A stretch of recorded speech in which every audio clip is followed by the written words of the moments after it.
In today's video, we're going to go through 6 quests that I've never played through in my 12 plus years of playing Oblivion.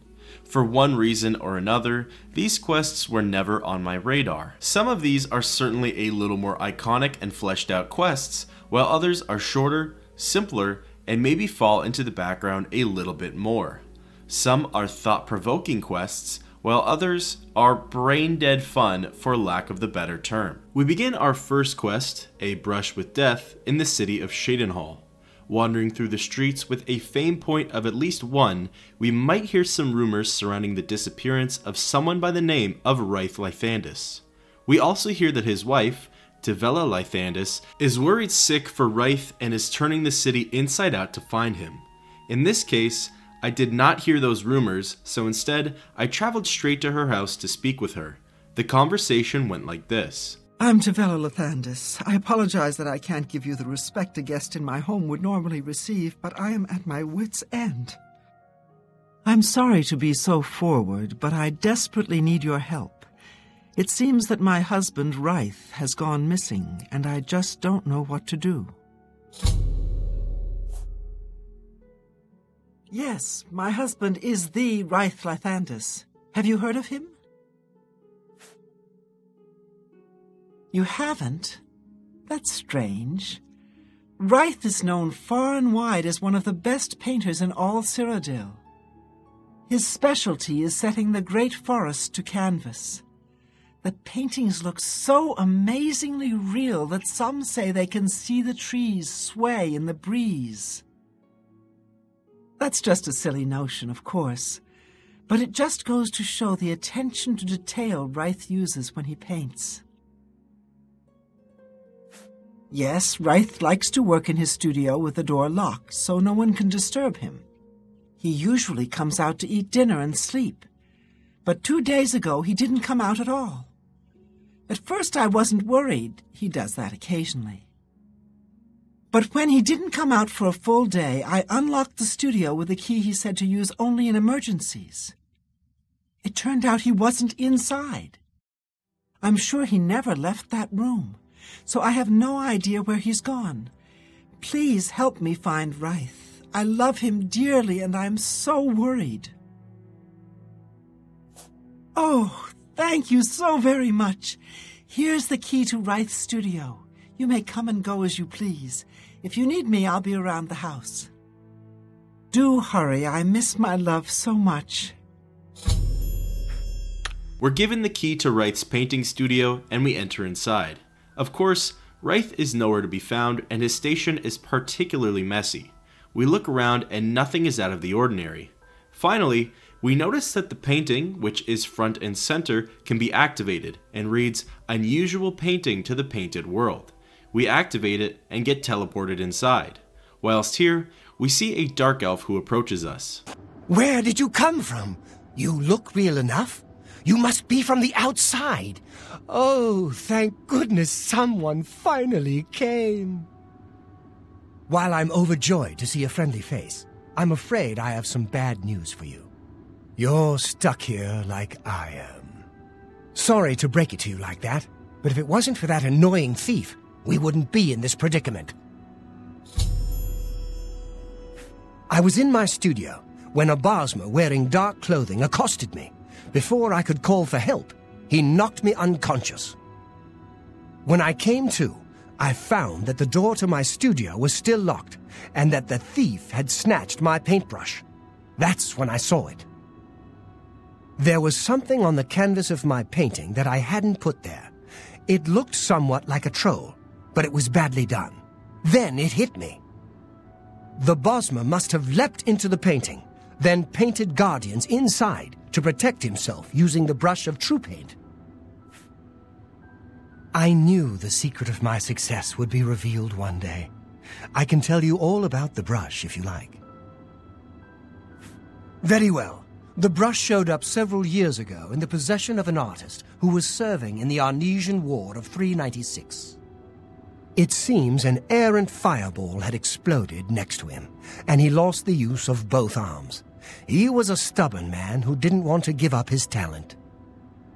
Being a devout follower of Tivella, He prayed to her for something that would allow him to express himself once more. She heard his plea and gifted him with the brush. It's said the bristles of the brush are woven from Dibella's own hair. That injured man was my father.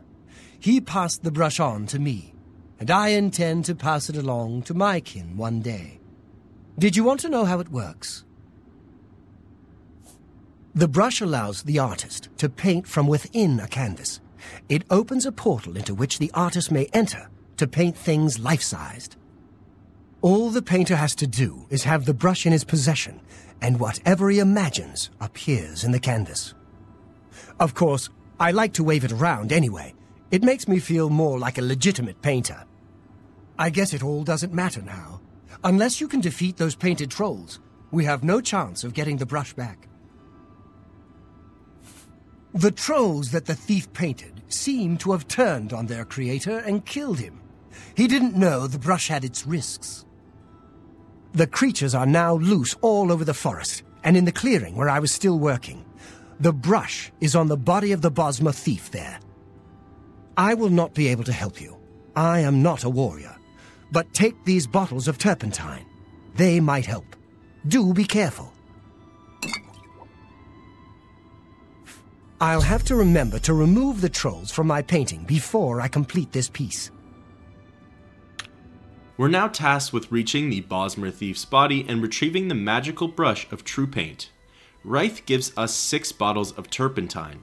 This is fitting because we'll be battling 6 painted trolls. Unfortunately, I didn't bother to charge Sinweaver, so I was without powerful fire damage for this one.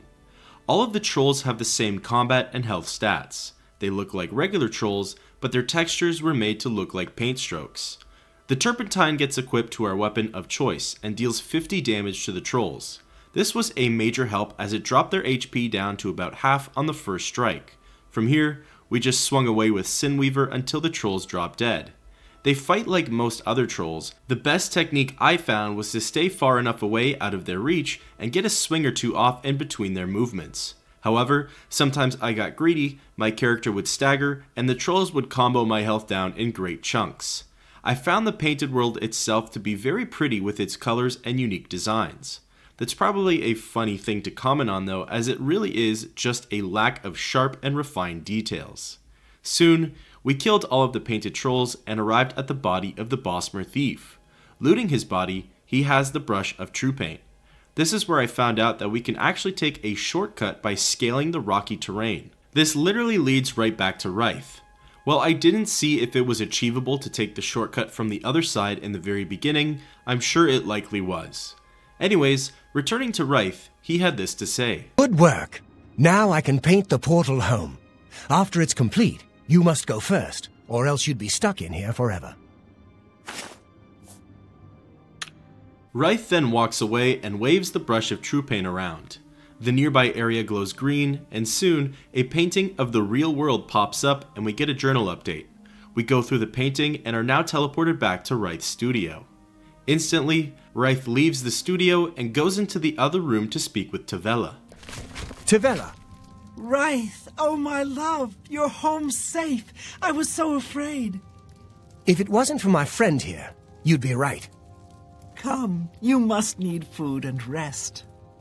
I will rest, but I must take care of our guest first. I don't know how to thank you. You have a good heart to help me get back home. I'll never forget what you've done for me. Here, please take this apron as a token of our friendship. It's not much, but perhaps it will help you in the future. All I ask in return is to keep the brush's existence secret. If word gets around that I have it, I'm afraid more than a lone cut purse will visit me.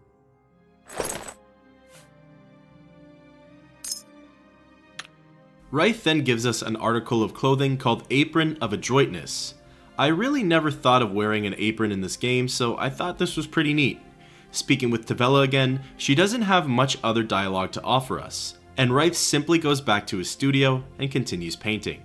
The enchanted apron is light armor for the torso, and it fortifies agility and intelligence each for 6 points, thus ending the quest, A Brush with Death. The next quest, Two Sides of the Coin, begins with us in the city of Bruma. Through eavesdropping or asking around, we may hear about some rumors regarding a couple named Arnora and Yorunder. They sound like this. You hear about Yorunder? He was caught stealing gold and now he's in jail. I bet Arnora's beside herself with grief. Arnora and Yorunder were once a happy couple, but that's over now. I hear that he took all of their money and stashed it after he committed a robbery.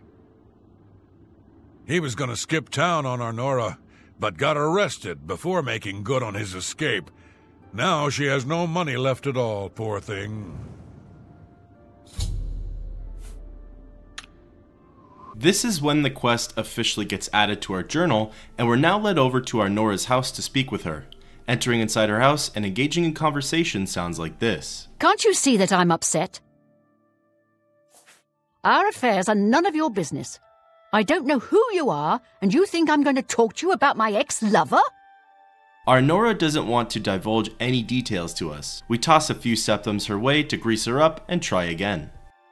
I suppose I can trust you with this information. After all, if you can help me recover my stolen gold, you may find yourself earning some of it. I know what you've heard, all about Yorunder and his run-in with the town guard. Well, let's just say it isn't exactly all true. I may have let a detail or two leak out to entice someone such as you to assist me. Until you agree to my scheme, I don't want to say more. All I can promise is that you'll be making a lot of money. Are you in or are you out? Smart answer. Here's the deal.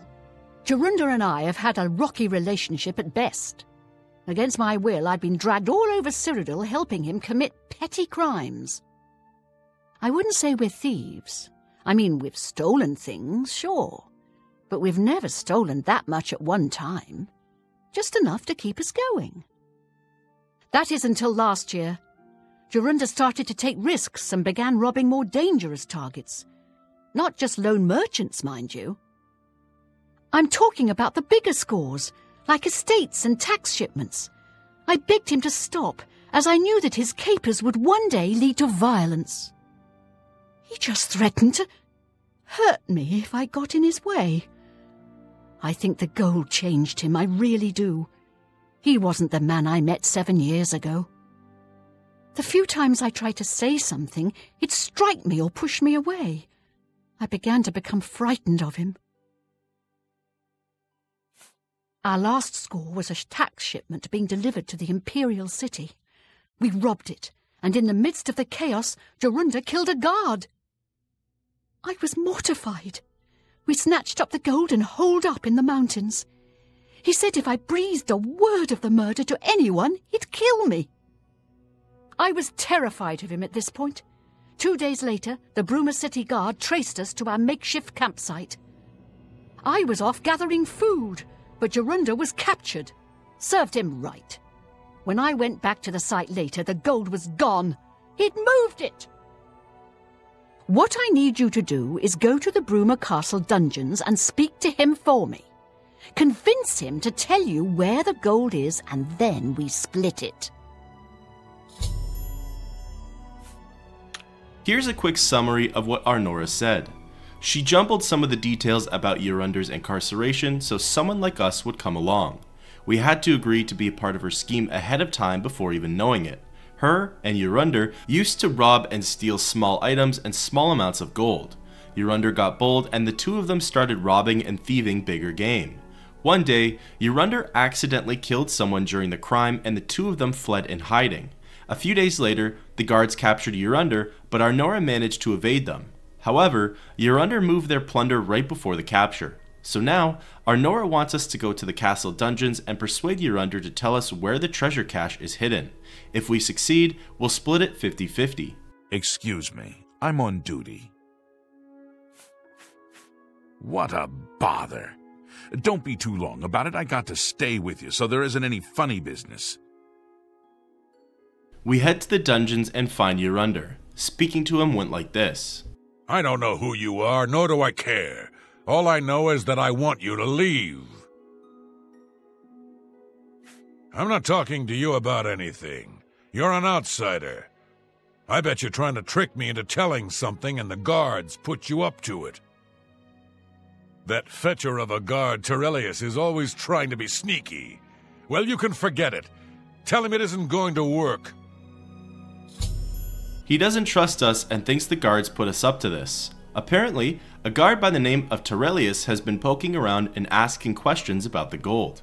It looks like our only way through is to show him we're no friends of the guards. Ha! Stop right there, criminal scum! Nobody breaks the law on my watch!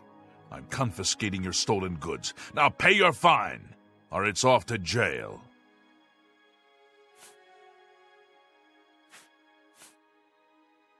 Hope you rot, criminal scum. The next thing we know, we're put in jail.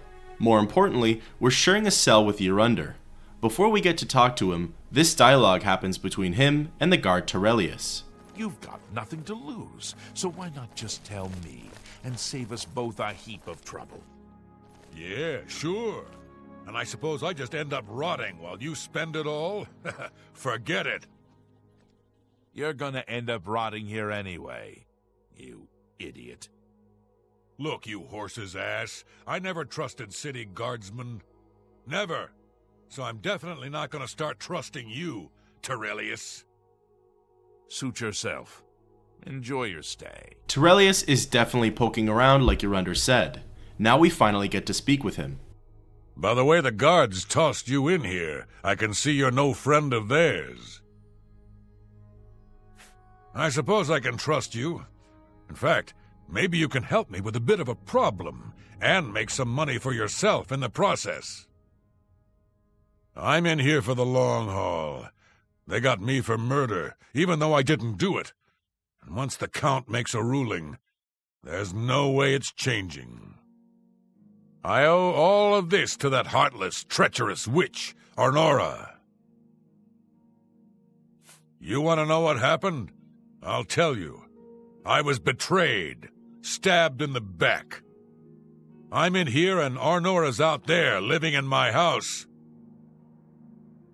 We were doing petty crimes all over Cyrodiil. Small scores, 10 gold here, 25 there. Nothing big enough to have them investigate you.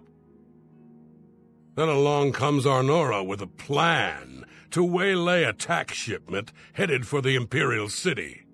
We're talking serious gold, complete with armed escorts. I told her she was crazy, but she insisted. Women have a way of getting men to do what they want. So we did it. We ambushed the shipment. In the process, Arnora killed a guard. I told her to be careful and just knock them out, but she didn't listen. We then buried the gold in the woods. Then she disappears to get supplies. Suddenly, the campsite gets raided by the Bruma City Guard. There's no way they could have found us. Oh, there's no doubt she tipped them off. But I was one step ahead. I had moved the loot while she was away. My final revenge. Or was it? I'll tell you.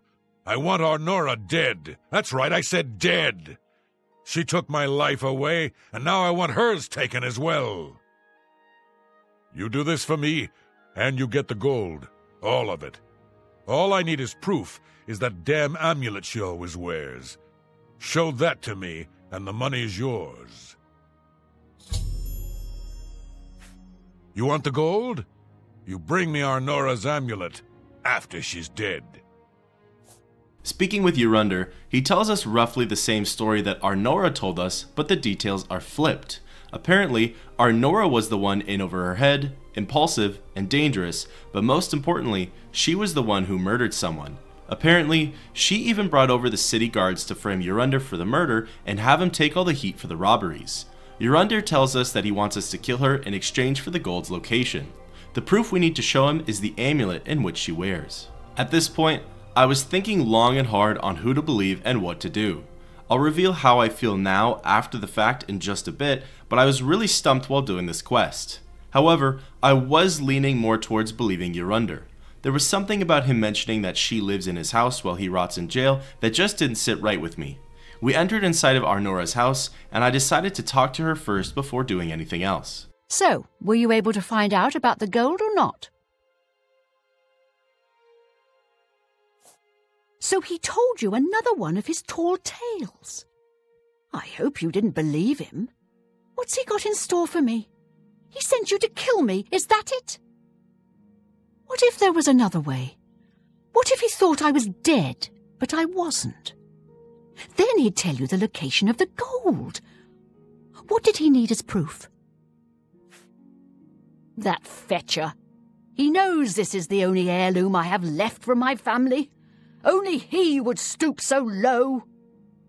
Look, I know you could just kill me where I stand. But what if I gave you the amulet and you bring it to him? Then he'd say where the gold's stashed.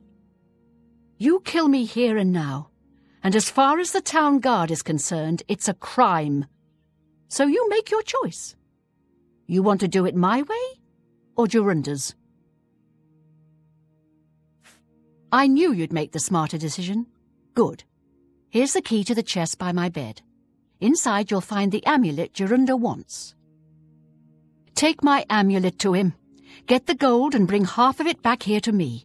If you don't come back, I'll let the guards in on our plan. You'll be hunted all over Cyrodiil. You don't want that, do you? I don't think so. Good luck. I'm not surprised at all that he tried to have me killed. That's his way. Always the traitor and the coward. My guess is he buried it somewhere close to town, or even in town itself. Believe me, I've looked. No luck so far. Speaking with Arnora, she refutes Jorunder's claims and pleads with us to take another route. She wants us to take the amulet from her bedside chest and present it to Jorunder as fake proof. Then, we're to go grab all of the gold and bring back Arnora's half to her. If we don't, she'll tell the city guard about what we're doing. We agree and head downstairs to grab the amulet. Funny enough, I thought that we would be taking the blue amulet that's currently around her neck, but we took a red one instead. This seemed a little strange to me. Regardless, we took the amulet back to Jorunder in the dungeons, and he had this to say. Show me the proof. So, she's dead, eh? Ha ha ha ha ha! Finally, someone has wiped that stupid, smug grin off her face. Ha ha ha! Good. Well, you did your part of the bargain, now I'll do mine. The gold is buried outside the walls of Bruma, near the North Gate. Goodbye. I don't expect to be seeing you anytime soon. If I were you, I'd get out of Bruma fast before the guards catch on that she's dead. Jorunder believed that Arnora was dead, and with that, he told us where the gold was stashed. We exit the dungeon and leave the city via the North Gate. Just barely leaving the city, we come across a familiar face. Tirelius is approaching us and begins speaking. I'm here for Jorunder's gold, and you're my only loose end. I've been hoping to get someone in his cell and loosen his lips, and then you showed up. You really should be more careful when you talk in the dungeons. The sound tends to carry. Jorunder's such an idiot. I've taken care of Arnora. She won't be around to point the finger, and Jorunder's not going anywhere for a long time. That just leaves you. A battle between us and Tirelius begins. Frankly, he didn't feel any stronger than a bandit. He used a longsword and his health dwindled down decently with every hit. Within no time, we're able to deliver the killing blow, which ends the corrupt guardsman's life. Just beside the battlegrounds, hidden in some rocks, we see a wooden chest. Opening it up, I wasn't super impressed. This character is only level 5, so maybe that's why the loot wasn't amazing, but there were a few books, cheap amulets, flawed pearls, and finally, 40 gold. I suppose it wasn't the worst, but it's certainly nothing to brag about on Jorunder and Arnora's part. We're now updated by our journal to check in on Arnora to see if she's actually dead. We enter inside her house, and before I get to see anything, I received a journal update saying that she was in fact dead, killed by Tirelius. The update also says that we no longer have to split the gold with anyone and that we can keep the whole stash, thus ending the quest, two sides of the coin. So, what happens if we decide to kill Arnora instead of tricking Jorunder? Well, once done so, we would think to take the blue amulet off of her corpse. It turns out the blue amulet is actually nothing special, and Jorundur would tell us to go back to her house and grab the red amulet, which is actually the family heirloom. So, the blue amulet appears to be a red herring added in by the developers. After bringing the real amulet back, Jorundur tells us where the gold is hidden, and this time, Turelius is nowhere to be found, and we don't have to engage in any combat. I went back to Arnora's house to see if I could find any evidence of who was telling the truth, but nothing came up. However, I'm more inclined to believe Jorundur than Arnora. Arnora admits that she wanted the rumors around town to draw in someone like us who could help her. She then makes us agree to her scheme without hearing it. Finally, she threatens to call the guards on us if we don't bring back her half of the gold. That's close to what Jorundur had said happened to him when he got picked up by the guards. Other than that, her deceptive tone and her living in Jorundur's house while she's in jail just made me not want to side with her. As a side note, there's actually some neat dialogue that we get of Jorundur by visiting him in prison once the quest has been completed. I'm not interested in speaking with you. So, you both tricked me, and now you're here to mock me. Fine, fine. I hope you were happy working with that deceitful wench. I'm sure she tried to con you out of half the money. Can't say I'm sad to hear about Turelius either. Good work, good work. The next quest for today is titled A Brotherhood Betrayed. This quest also takes place in the city of Bruma. Similar to the last two quests, the player is likely to hear rumors around town that a vampire hunter named Raynal Draelis killed a resident named Braden Lyrian, alleging that he was a vampire. I unfortunately did not hear this rumor, so I begun by heading into Braden Lyrian's house just beside the chapel. Upon entering, we see two guards and an elderly woman clearly distressed. We're approached by one of the guards, and he has this to say. You're going to have to leave. This is a crime scene, and no one other than ourselves, our Raynal Draelis, will be allowed access. The culprit in this crime has already been dealt with. It's just a matter of wrapping up the details. I'd tell you more, but frankly, I don't know who you are, so I'm not sure that I can trust you with that sort of information. He doesn't want to tell us any more information, so we throw a few septums his way, and he begins talking. I suppose there's no harm in telling you what happened. Word is bound to get around Bruma anyway.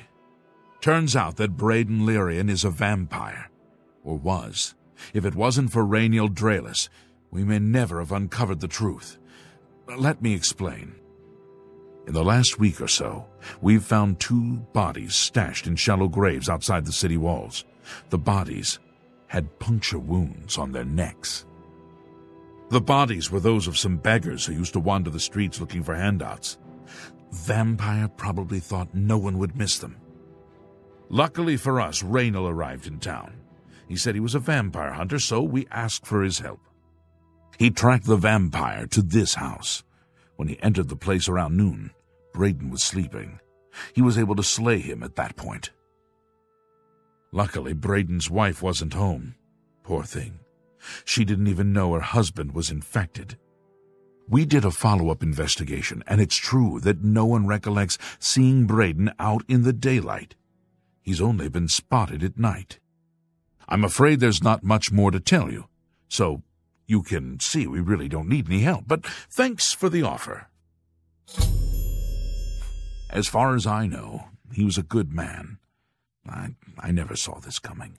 But vampires are masters of deception, so I guess it makes sense. I'm impressed. It only took him a day to track the vampire down. I guess that's why he does it for a living. If that information stands true, it sounds like the town was saved from a disaster. However, we know Oblivion quests, and even the way Carius spoke about Raynal, something didn't seem right. We go over to Erlene Lyrian and speak with her. Help me. I can't believe this is happening. Please, please, I need your help. My husband was no vampire. It's ridiculous. No one will listen to me. Forgive me. I loved my husband dearly, and to lose him this way makes no sense. Anything you can do to help would be wonderful. This is all happening so fast. I came home only just a few hours ago. I found the door open and my Braden dead. Standing over him was a Dunmer. I screamed and ran out into the street. Some city watch were nearby and heard me, I suppose, as they arrived quickly. I heard the Dunmer identify himself as Rainiel Draelus. He said he was a vampire hunter, and that Braden was his mark. The guards seemed to know about Rainiel, and after a search of the house, the body of some beggar was found stashed in our basement. The guards sent for Carius, who is an investigator for crimes here in Bruma. In minutes, Rainiel convinced Carius that Braden was a vampire. Well, of course it does. It was obviously planted here. Why would he stash a body in his own house? That's ridiculous. And another thing. The guards are making a big deal out of no one seeing Braden out in the daylight. Well, of course that's the case. He works at night and has to sleep during the day. Why does that make him a vampire? It's all that Rainiel character. I don't trust him. The thing that bothers me the most is that I swear I've seen him before. Of course, he says he's never been here. Look, there isn't much more to say. Please, help me clear my husband's name. I have no idea where he'd be. Just find him and make him tell you the truth. I swear he's a liar. I wanted to speak one more time with Carius to see what dialogue he would present. So, any new revelations in your, investigation? I'll warn you about one thing. I understand you wanting to help Erlene by checking up on Rainiel.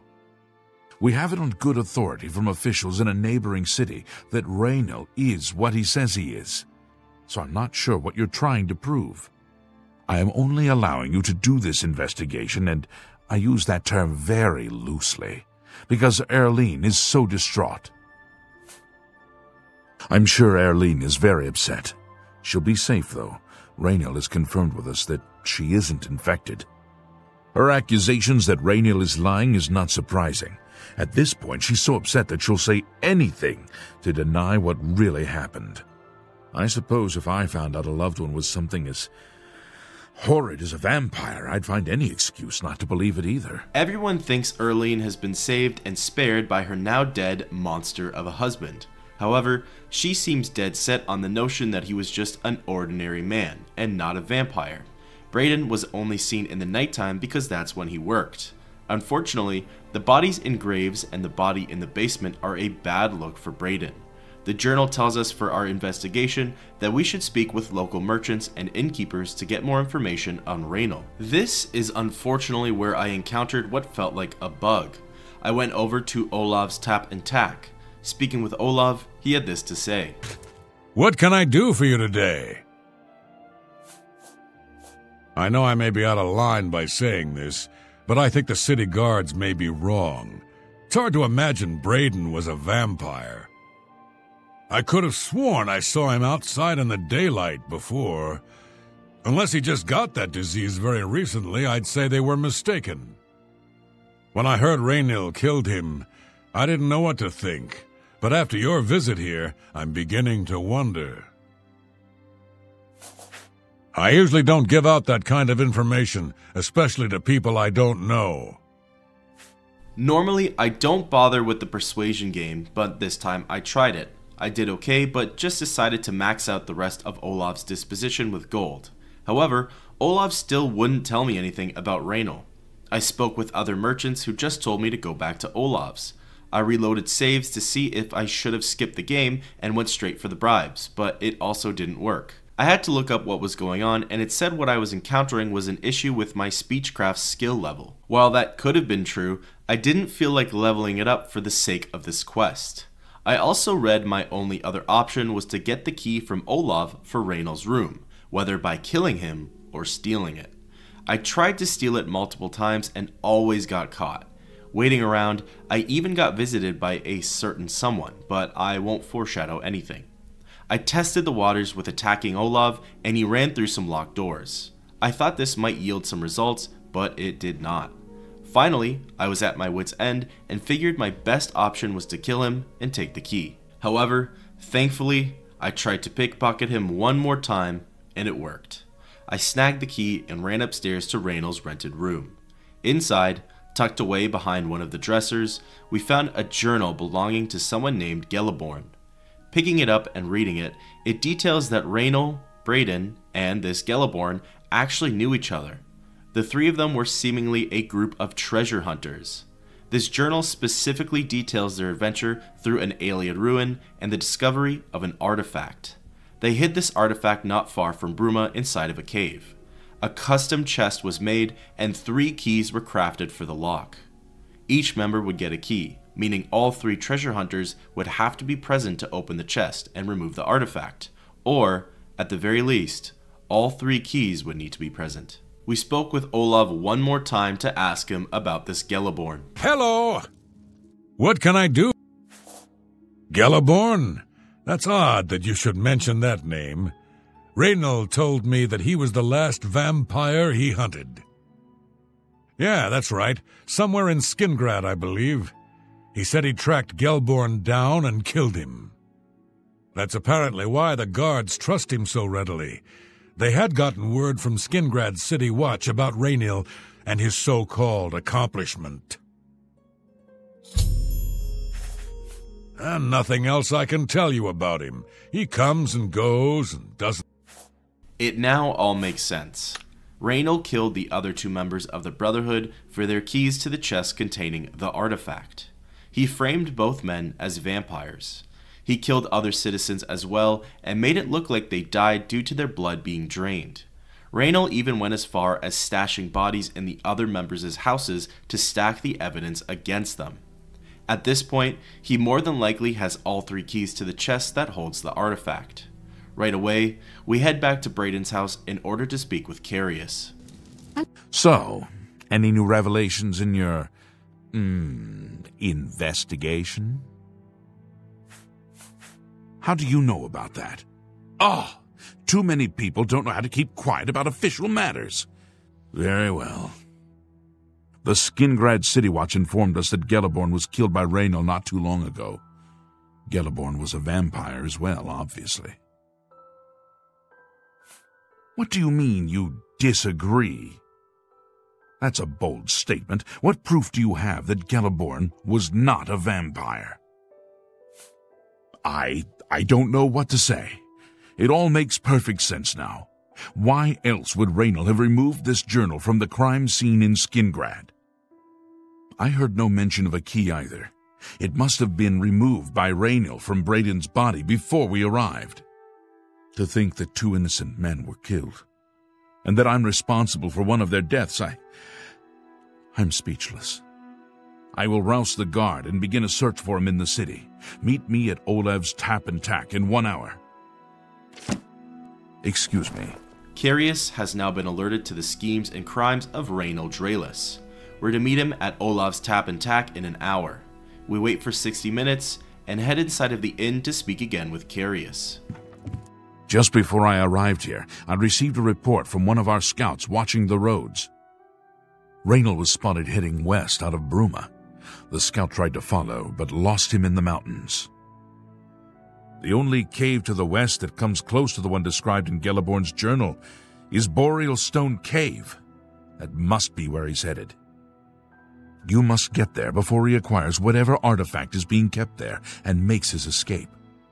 I'm keeping the city guard in Bruma, as Raynil doesn't know we're after him. If he sees a guard, he may panic and run. You're my only hope at the moment. Please, you have my authorization to do everything you can to bring him to justice. If he won't surrender, I think you know what to do. Hurry. I fear you have a day at the most to stop him. If all you say is true, Raynil will answer for Braden's death. Raynil will pay for both crimes. Geliborn was likely another innocent he's slain. I'll make sure Skingrad City Watch hears of this. I can't wait to get my hands on Raynil. He'll become very familiar with Bruma's dungeons, or the end of my blade if he doesn't come peacefully. We're to go to Boreal Stone Cave as quickly as possible. That's where Raynil was last seen heading towards. We're also told that we likely only have 24 hours tops before he makes his escape. We leave the inn at once and exit the city via the north gate. Heading west, the cave is not too far away. We did run into some bandits along the way, but they really weren't too much of an issue. Pretty soon, we arrived at Boreal Stone Cave and entered inside. Within mere seconds of being in the cave, we're approached by a dark elf. Congratulations. I had a feeling you would catch on sooner or later. Leaving that journal behind was a stupid mistake on my part. I saw you enter Olav's Tap and Tack before I could get there, and I knew that I had to sneak out of Bruma somehow. It was only a matter of time before you or Carius figured it out. No matter.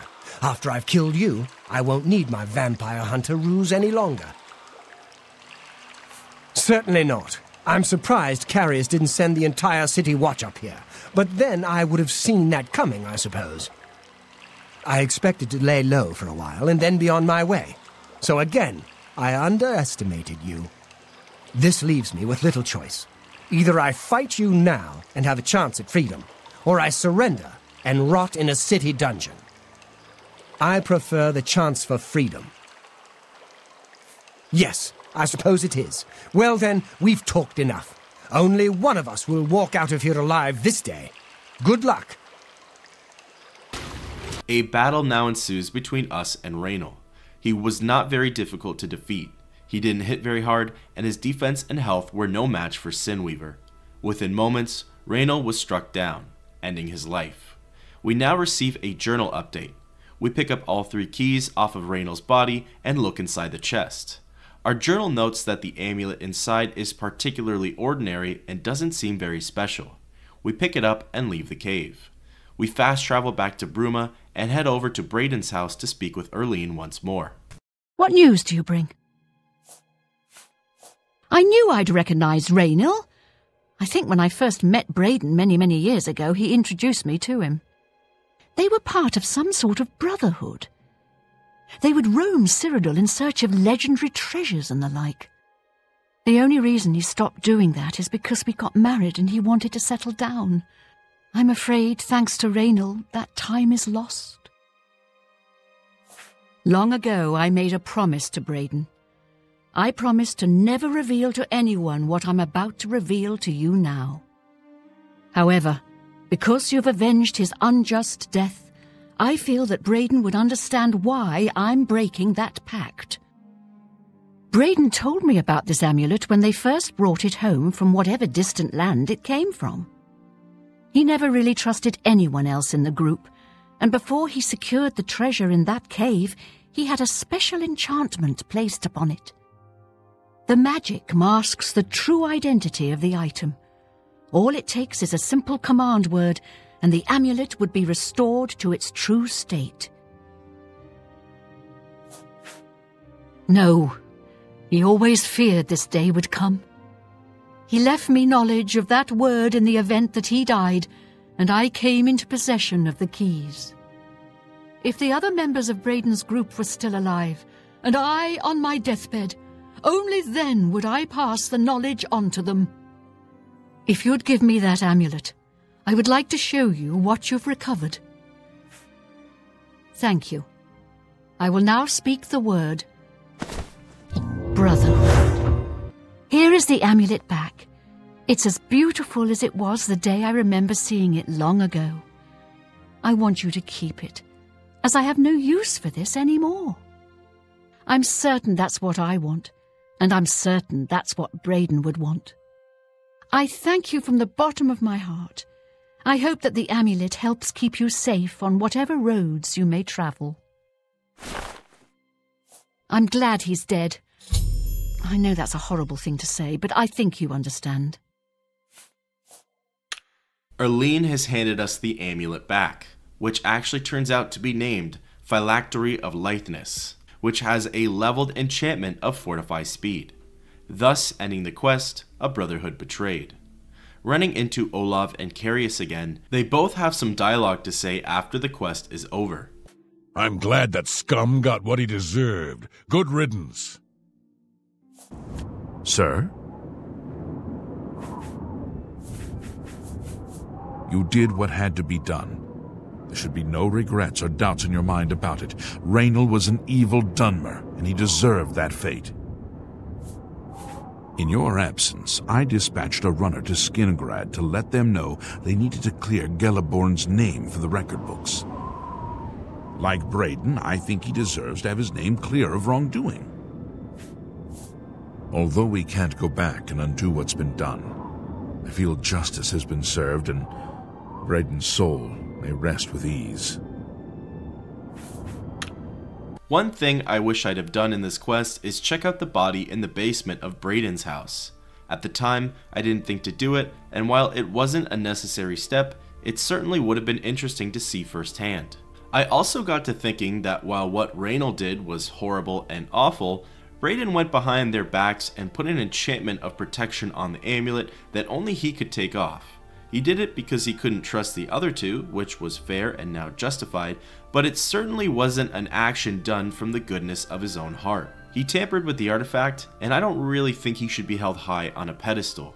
Obviously, he was murdered in cold blood, and he wasn't a bad guy, but it wasn't his right to make sure the amulet was worthless without him removing the enchantment on it. Finally, if we take our time finding Raynal in Boreal Stone Cave, after 24 hours, we would have failed the quest, and Raynal would have made his escape to Morrowind. The fourth quest for today is titled Lifting the Veil. This quest also takes place in the city of Bruma. I actually triggered it after completing A Brush with Death. Exiting Wright's house, I noticed that the sky looked different. These were colors that I don't recall ever seeing before. I wondered if it was a temporary bug or something of the sorts. Anyways, we fast traveled to Bruma, and I was actually trying to trigger A Brotherhood Betrayed, so I waited until 8 AM, but got cut off by an unexpected messenger. Good day. I'm Tolgan, herald to Countess Narina Carvane here in Bruma. She requests your company at your earliest convenience. Countess Carvane would prefer if you speak to her in person. She also said to present you with this stipend as a taste of things to come. My lady holds court from 8 in the morning until 6 in the evening each day. That would be the best time to see her. After completing 2 sides of the coin and A Brotherhood Betrayed, I decided to give Lifting the Veil a shot. I traveled over to Castle Bruma and sought out the Countess. We had a very lengthy conversation that sounded like this. I've heard much about your deeds from my people in Bruma. I trust the stipend Tolgan gave you whetted your appetite. Good point. Allow me to formally introduce myself. I'm Countess Narina Carvane. I assume you've noticed all the Akaviri relics I'm displaying. Well, it's safe to say I'm a collector of sorts. I've invested a great deal of time and money acquiring these bits of ancient history. In fact, I'd be so bold as to proclaim my collection the most complete in all Cyrodiil, perhaps even beyond. Except for one thing. A particular relic has eluded me for many years. Possessing this piece of Akaviri antiquity would make my collection complete. I'm of course referring to the Draconian Madstone. The stone is a fine bit of Akaviri craftsmanship. Worn like an amulet, this talisman is said to protect the wearer from poisons of any type. The Madstone appears as a snake coiled around and encircling itself. The eyes of the snake are supposed to be precious gems or some such. Through my sources, I've learned that the last reported location of the Madstone was the ruins at Pale Pass. Are you familiar with the history of Pale Pass? Back at the end of the First Era, raiders from the continent of Akavir attempted to gain a foothold here in Tamriel. At that time, the Empire was broken into smaller factions. Raymond Cyrodiil decided to unify them and form an army to repel the Akaviri raiders. The force became known as the Army of Raymond. The two armies clashed in what's now northern Cyrodiil. The Akaviri were strong and well supplied. But their greatest error was marching through Morrowind on the way to their objective and dismissing the response it would garner from Vivec. They didn't count on Lord Vivec forming an alliance with the Trident Kings of the Dreg. From Morrowind he struck at their rear flank. Not only did this make the Akaviri fight on two fronts, it also cut off access to reinforcements and supplies from the sea.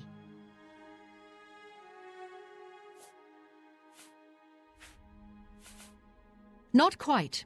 The army of Raymond knew that the organized Akaviri forces were commanded from a hidden post in the mountains. Rumors placed it in a snowy vale called Pale Pass. That's where Raymond focused his attention. As his forces fought their way across the Gerald Mountains, the Akaviri suddenly surrendered. It was assumed they were overwhelmed and gave up. The only strange part was that the command post and Pale Pass were never found. It was dismissed as a rumor, and the army of Raymond celebrated. It's come to my attention that the post did exist, and it happens to be the last reported location of the Draconian Madstone. If you retrieve the Draconian Madstone for me, I'll be happy to compensate you by rewarding you with another Akaviri artifact. Are you game? I had a feeling you'd accept. Good. Then let me tell you how you're going to find the Madstone. I've come into the possession of a diary, written by an Akaviri messenger. I suspect that the text within can lead you to the ruins. Here's a translation of the passages we could still read. It was quite damaged. I've also included a rough map that was drawn in the diary as well. I'm also providing you with a unique key that was supposedly found with the diary. I'm assuming it'll prove useful when you arrive at the site. I paid several scouts to try and find the ruins at Pale Pass before I hired you. They were only able to locate the first of a series of landmarks. These landmarks are mentioned within the diary. The one referred to as Dragonclaw Rock has been located. I'll mark it on your map. The rest is up to you. My scouts reported bitter cold and dangerous creatures in the area, so they couldn't proceed.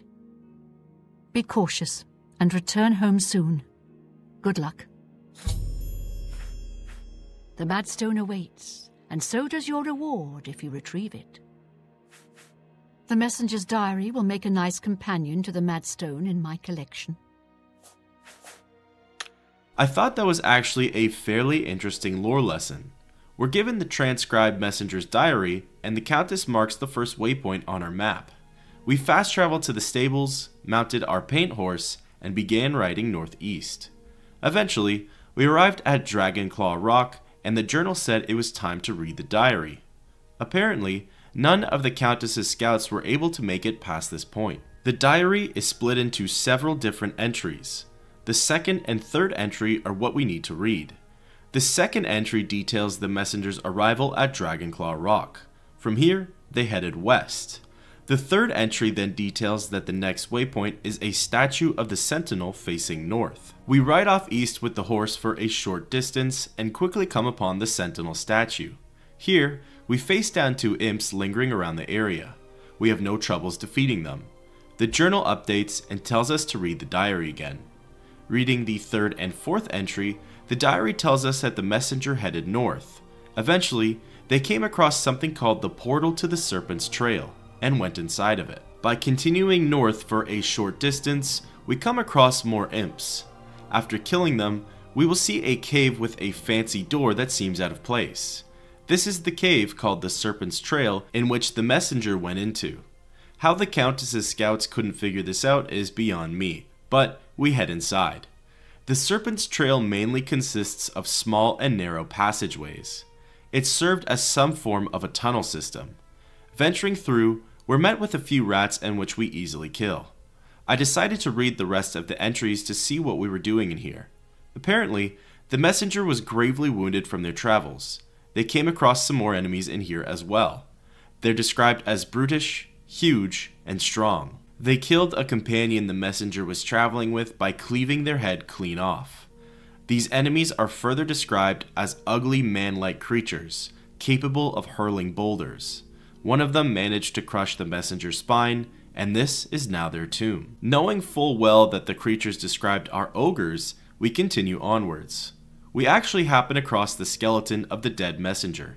The journal tells us to pick up their stone tablet, and we do so. Soon thereafter, we come face to face with our first ogre. These ogres are variations called Pale Pass Ogre groundlings. I found them to be not as difficult as regular ogres. A few well-timed swings with Sinweaver, and the ogre was dead.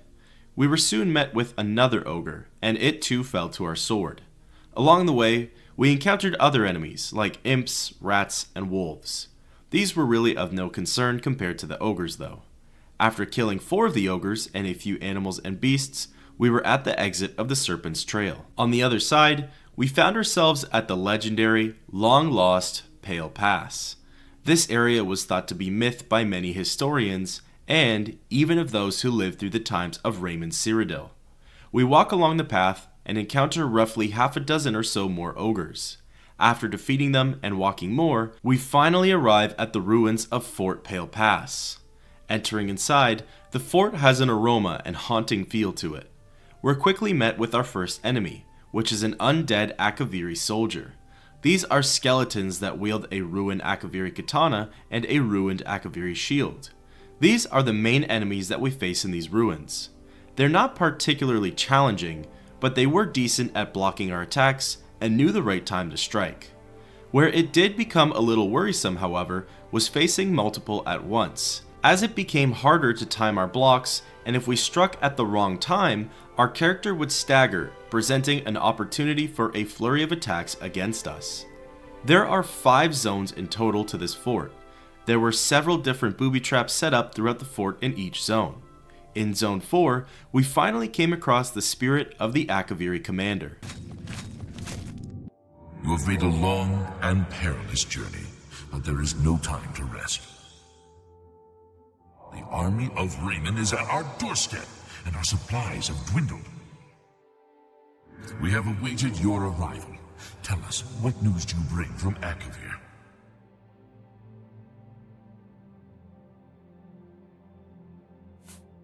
Well done, soldier. Your mission is complete, and you have my thanks. Now we may rest. Long live the Akavir. Because we picked up the stone tablet with the orders inscribed, the Akaviri commander's spirit was finally laid to rest, and so were the remaining undead Akaviri soldiers. A false wall rose up, and in a small, tucked-away room, there lay the Draconian Madstone. We picked it up and left through some doors into the 5th zone. All of the remaining enemies were defeated, and so no fighting ensued. We exited the fort and then fast-traveled back to Bruma. Entering inside of the castle, we caught the Countess just in time, and she had this to say. Always a pleasure. Have you recovered the Madstone? I never thought it possible. I mean, I had hoped, but to actually hold it in my hands. Oh, it's more beautiful than I imagined it. Congratulations. I had a feeling you were the right person for the job. And it seems I owe you a reward. This Akaviri ring was found with the messenger's diary. It awards the wearer with increased agility and resistance to harmful magic. It's known as the Ring of the Viper Eye. I hope it serves you well in your future journeys. The Madstone is finally mine. It's the pinnacle of my collection. Many thanks to you again.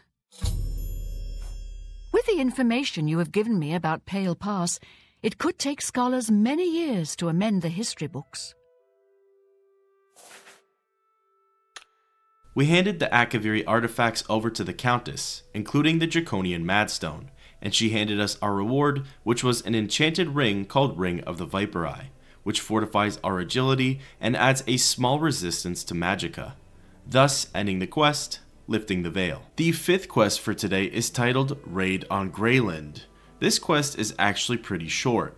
When we find ourselves roaming around the outside of Leywin's city walls, we're likely to come across an Imperial Legionnaire named Lorexus Caldeus. Walking by him, he'll ask us for a moment of our time. If we allow it, he has this to say. Well met, adventurer. A moment of your time, if you please. Perhaps you'll be able to assist me. I'm after some skooma dealers. A small group of skooma dealers led by a Dunmer named Kailius Lanavo is holed up in the Greyland settlement, just up the road. I've been trying to catch Lanavo for months, but every time I approach the place, his lookout sees me, and he goes running. I need someone to go in there and put a stop to those fetchers. I don't care what it takes. We must get that poison they're selling off the street. Bring me Lanavo's ring as proof he's been dealt with, and I'll give you the bounty on him. Don't turn your back on Lanavo for a second. He wouldn't think twice about burying his blade there. From here, we head to Greyland, which is a small settlement just barely southwest of where we spoke with Lorexus. It's literally right beside the city. We can reach it in roughly 20 seconds of walking. Entering inside, we're met with 2 skooma dealers. One is a Nord Marauder, and the other is a Dark Elf, who is none other than Kailius Lanavo. There is no dialogue. The 2 of them are instantly hostile towards us. They fight with leveled gear, so the battle can be a bit tricky. While one blocks, the other attacks, and if we stagger, they get in close for a flurry of attacks. Kailius was using an enchanted claymore, which is one of the first times we've seen a random enchanted weapon out in the world. After some back and forth with our attacks, we were able to strike down the Marauder. Next, all that was left was Kailius. With 2 heavy attacks and 1 light one, Kailius too fell to our blade. We looted their bodies and took Kailius' ring as proof of the kill. Afterwards, we marched back over to Lorexus, and he had this to say. Any luck taking down Lanavo? You've done it! I can't even begin to thank you enough. By the divines, I salute you in the name of the Legion. Here is your well-earned reward. We're given a really lackluster reward of gold, thus ending the short quest, Raid on Greyland. Trying to speak with Lorexus again, he simply says he must go report to Castle Leywin. The final quest for today is another short one, and it's called Bear Season. For this quest, we traveled all the way to a small settlement called Shard Rock. All that's really here is a shack and a pen full of sheep. When we enter inside of the shack, we'll be met by a Breton named Thorley Ethelred. Speaking with him went like this. Well, I wish I could be more hospitable, but I'm a bit distracted. It seems I'm having a bear problem and I just don't know what to do. I've had attacks on my small flock of sheep lately. I was hoping that building a fence would solve the problem, but it hasn't helped at all. Then, one day when I was just about to step outside, I saw the culprits. A group of Westweald bears was dragging away a sheep carcass. There's no way I can fight those ferocious beasts off on my own. If you could thin the population a bit, they would probably leave the area. I'll tell you what, kill 6 of the things, bring me their fangs as proof, and I'll reward you well. Please, you're my only hope. We're tasked with killing 6 Westweald bears and bringing Thorley back their fangs. There is no marker for this quest, but the bears are scattered in the fields nearby Shard Rock. These bears are actually quite difficult to defeat if you let them get the better of you. They have a great deal of health and hit hard and fast. The first bear was able to combo me with a stagger. I found the strategy was to watch for their attack animations and take a step back every time they would finish their movements. In between the motions, it was best to keep swinging Sinweaver and slowly chop down at their health. Using this method, we were able to forego taking any more damage from the beasts. Before we knew it, 6 bears were killed and all of their fangs were collected. We returned back to Shard Rock and Thorley had this to say. I don't know where those bears came from or why they picked my place to attack, but you must drive them away. I can't believe it. You actually did it! Well, I hope this will eventually drive them away. There may be a few stragglers, but I think this should do it. Now, how about that reward I promised? As a thank you, Thorley hands us a book called Battle of Sankar Tor. Reading it increased our blade skill by 1, which was definitely a better reward compared to the previous quest, thus ending the quest, Bear Season. That wraps up 6 quests that I've never played before in my 12 years of playing Oblivion. A Brush with Death, the first quest, overall was fine. The painted world was very fascinating, but to just have us kill 6 trolls was a little lackluster. 2 sides of the same coin impressed me. I really enjoyed not knowing who to believe, and it was cool to get thrown in jail in order to get information out of Jorundur. A Brotherhood Betrayed was also interesting.